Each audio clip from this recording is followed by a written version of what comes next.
Merry Christmas, everyone. Just a quick video coming to you here on Christmas Day. This is a set of stainless steel table legs that are going to be built for a guy that lives down the street from me that owns a sawmill and does a lot of woodworking, but he doesn't do metalworking. So here you see just a little design for some top plates that have the bolt holes in it that will screw to the underside of the table, and this is all going to be stainless steel. This is some 304 by 6 flat bar that I'm cutting these plates out of, and so here just doing a quick cleanup on the belt sander.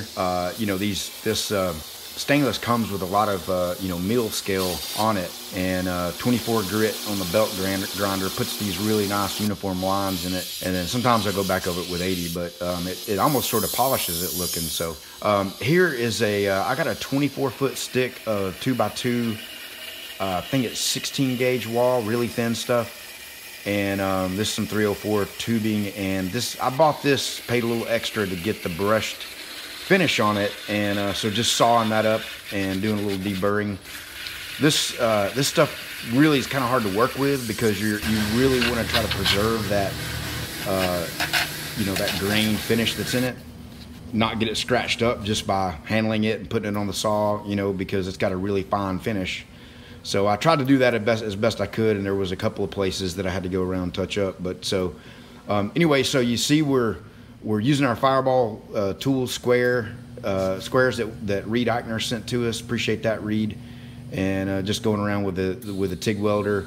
I tacked everything into place and tacked the top brackets up, and to let the top brackets hold, help provide some of the structure to it. But so just went around, put a fillet weld around all of those, and so pretty happy with how that was looking.